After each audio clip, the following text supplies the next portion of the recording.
you are wondering why we called this meeting here today, I've heard some speculation. So I just wanted to kind of just get it out there, what's going on. I'm sure you've had some questions.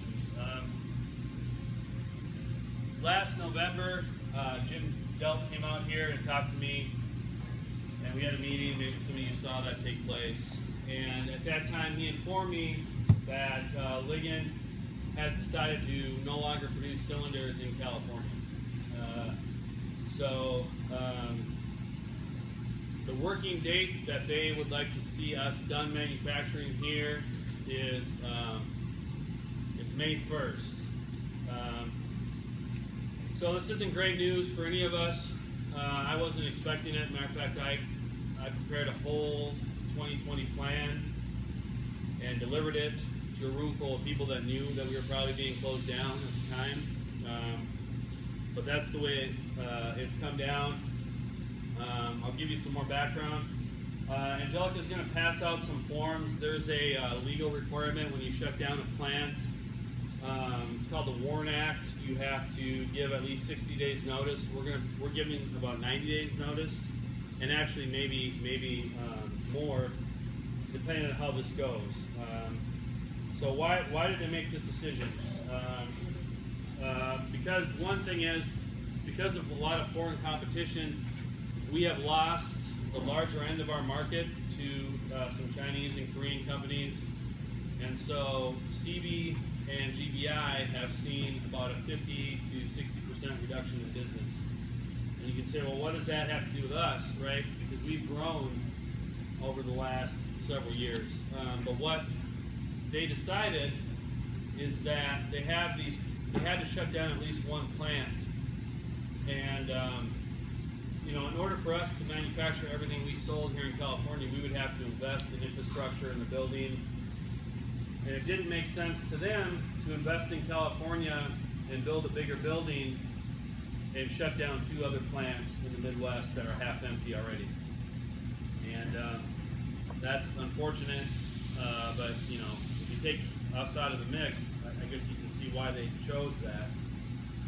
Those plants have a lot of capacity and room, really infinite. And of course the cost to produce in the Midwest is less. So essentially they're going to take the business that we have been doing here and have worked hard to secure and do a great job on, and move it to those plants. So unfortunately, Hydraland has to be the casualty in that situation.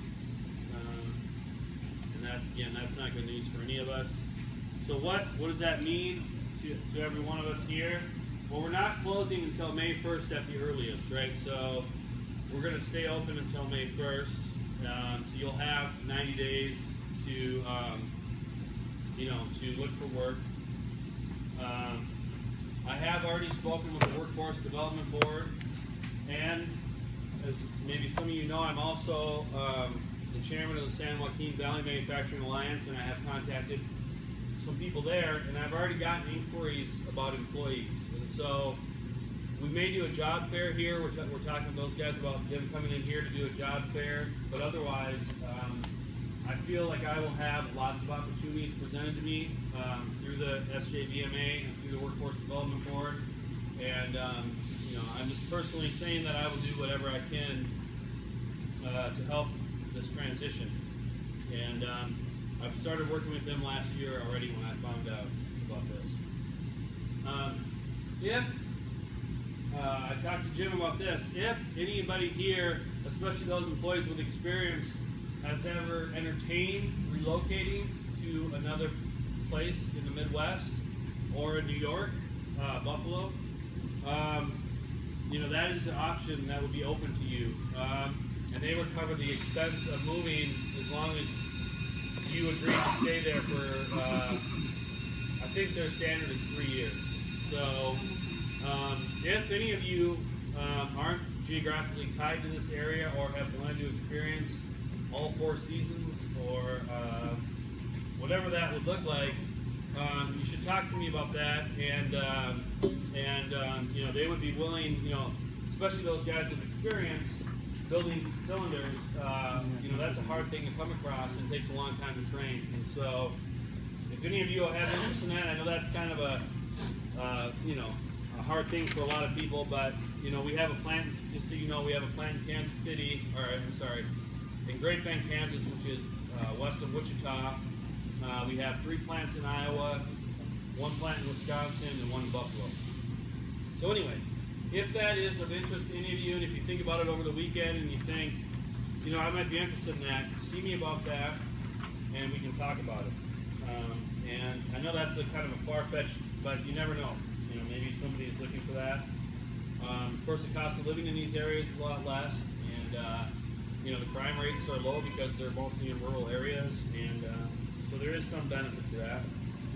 But for the rest of us that aren't interested in that, of course, you'll be paid out vacation, and at the end of that time, if you haven't found employment, you'll get unemployment, COBRA insurance, all those things.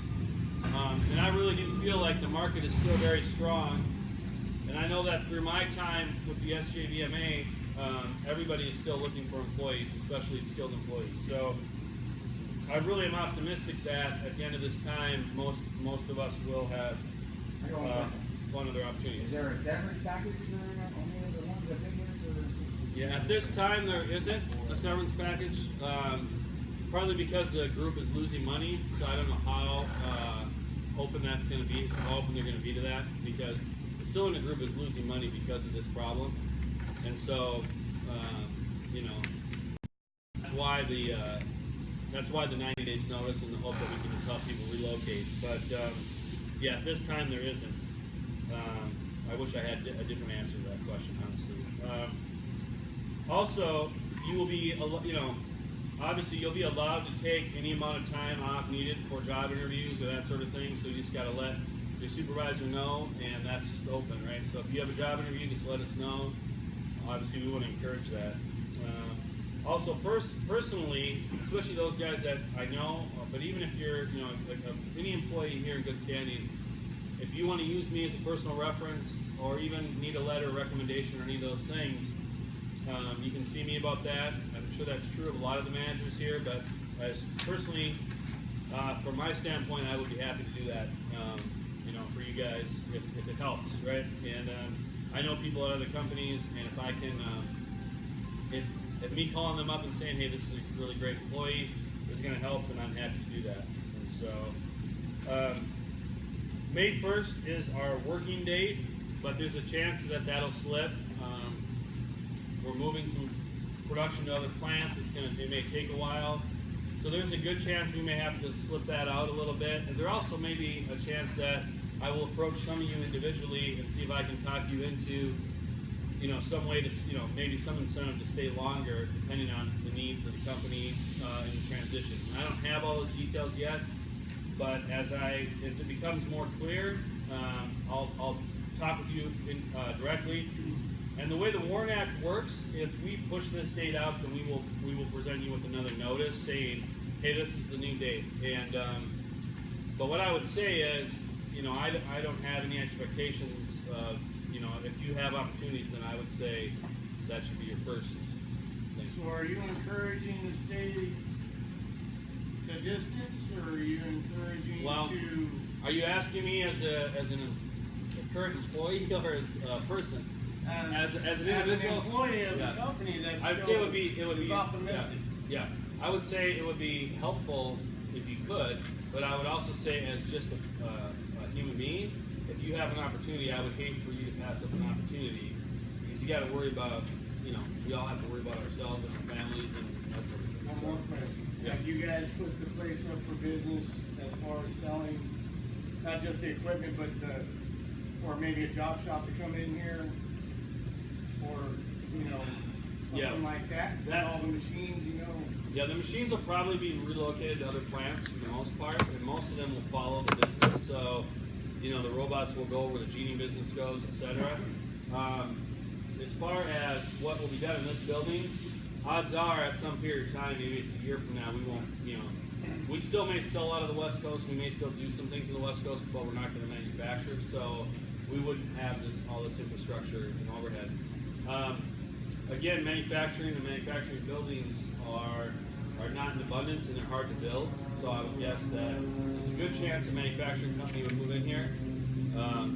But there are a lot of manufacturing companies being built down south on 99 in what's called the reverse triangle, and those companies are looking for employees. And again, now that I can be public about, I've already called several companies that I know really well and let them know what was happening so that they could be thinking about opportunities. And I've gotten some, even today, I've gotten some emails back about that.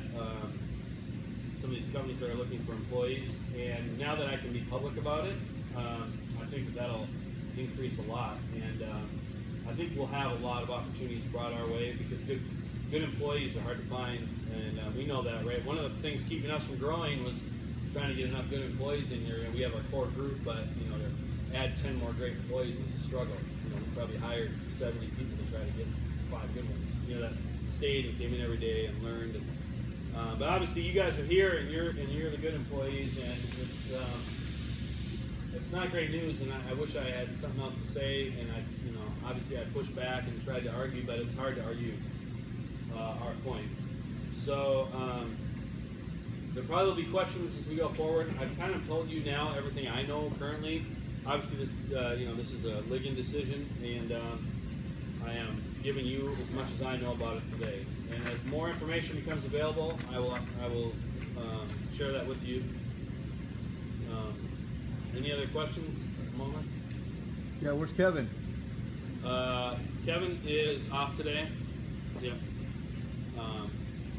Kevin is aware of the situation, obviously, and has, for other reasons, modified his work schedule a little bit, and we're okay with that. So, but he's still here. I know the rumor mill is hot about that, but no, he's just a modified schedule. So, anything else? All right. Again, sorry I had to be the one that. At this time, there isn't, but that doesn't mean as time goes on and we're looking to retain a certain number of people, that may change. But as of today, they're trying to stop the bleeding. The cylinder group is losing money because there's too much capacity, have too many buildings, and they're trying to consolidate to be profitable. And so that's where it is right now. Keep on, we should for the very end. I don't think so. I think we'll migrate to fewer shifts. That would make sense, right? I don't know exactly what that'll look like, but yeah, I would guess we would go to fewer shifts. And I don't know. Some of you may find jobs next week, and I don't really know, right? If that happens, we may have a bunch of openings. I really just don't know what to expect. So I've never done this before. So I don't know how it's going to go.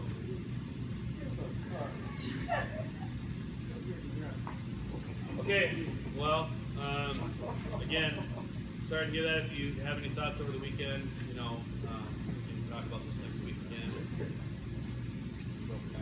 So you're gonna post like different machine shops and stuff that are hiring? I actually may even I'm working with them to maybe have them come in here for a day. So have all the prospective employers come in here, see what we do here, and then interview the machinists and assemblers and welders and everybody here to say, these are, yeah. I'm not sure.